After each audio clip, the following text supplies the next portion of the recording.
Bonjour à tous, bienvenue sur ma chaîne, c'est le coach Etienne Makenga, coach en développement intégral et conseil conjugal. Si c'est votre première fois, n'hésitez pas de vous abonner. Bonne ou maîtresse?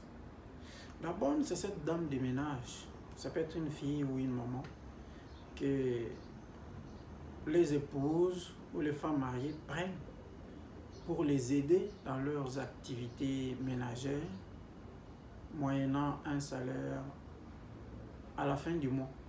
Et ces femmes-là, ou ces filles-là, sont là, soit toute la semaine, elles rentrent le week-end, soit elles rentrent chaque jour, le soir après le travail. Mais nous constatons aujourd'hui un phénomène, une série, une espèce de femmes ou de filles qui se déguisent en femmes de ménage pour venir constituer une consommation locale dans la maison. Comme ça, le patron ne peut plus aller chercher ailleurs. Alors quelles sont leurs stratégies?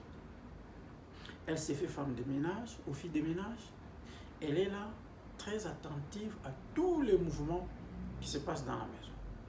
Elle regarde toujours tout, elle fait attention à tout. Elle regarde l'humeur de madame pour voir si elle est frustrée, si elle est fâchée, si elle est de mauvaise humeur.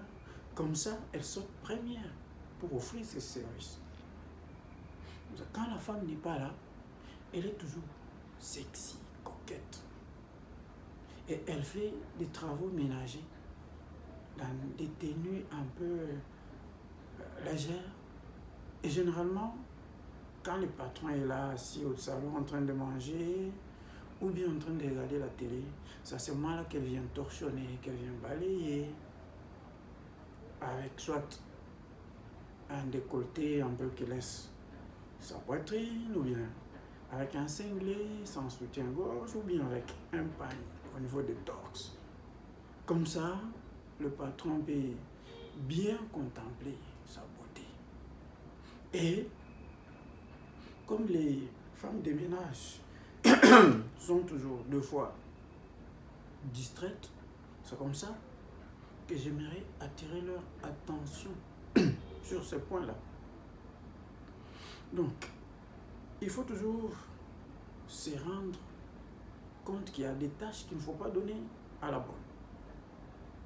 Quand vous donnez à la bonne de préparer pour votre mari, pour votre maison, vous donnez à la bonne de présenter le repas, d'apprêter la table à votre mari et de la laisser deux fois accompagner votre mari à table. Vous créez une proximité.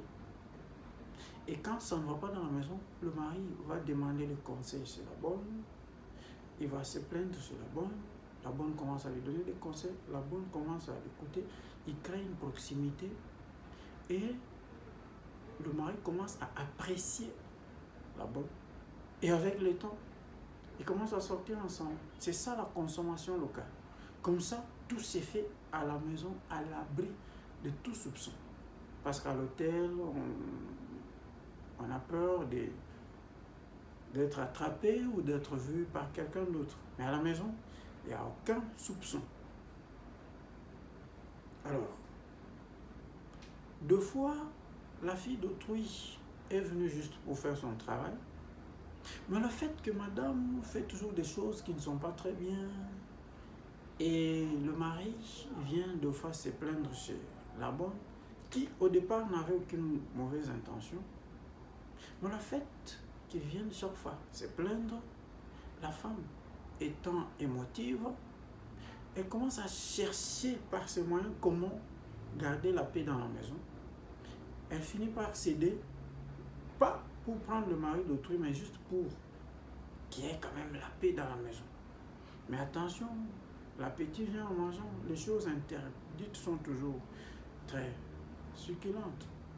Et ça peut devenir catastrophique dans l'avenir.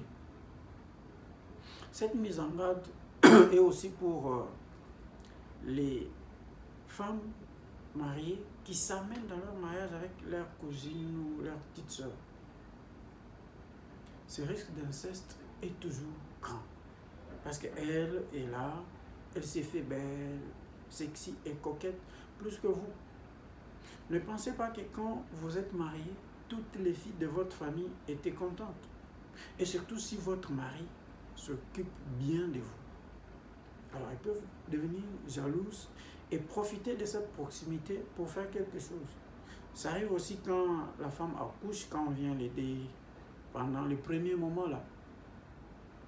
Et généralement, pendant cette période, l'homme vit dans une abstinence le temps que le corps de la femme redevienne normal. Et beaucoup de choses peuvent se passer. Je connais une famille où la petite sœur a dû empoisonner sa grande sœur pour récupérer son mari. Et c'est fréquent, ce phénomène-là. C'est vraiment fréquent. Le conseil que nous allons donner aux femmes mariées est que quand vous allez chercher une bonne, veillez à ce qu'elle ne soit pas plus belle que vous. C'est déjà un danger. Et puis, veillez à faire la cuisine vous-même pour votre mari. Vous devez le servir, l'accompagner à table. Évitez les histoires d'envoyer les enfants, d'envoyer la bonne, alors que vous êtes là. Parce que dans la nourriture, quand la personne prépare, quand la femme prépare, il y a une dose d'amour qui est dedans. Et à force d'apprécier le repas de la bonne, on commence à s'approcher d'elle. Et le pire peut arriver. Veillez aussi à vos cousines, à vos soeurs qui s'approchent trop de votre mari, qui l'apprécient trop. Parce que ça peut être des indices qui peuvent pousser à une dégénérescence à la longue. Donc, quand vous prenez une femme de ménage, veillez à cela. Quand vous avez vos soeurs à la maison, vos cousines, veillez aussi pour éviter que le pire arrive à la longue. Merci, à la prochaine.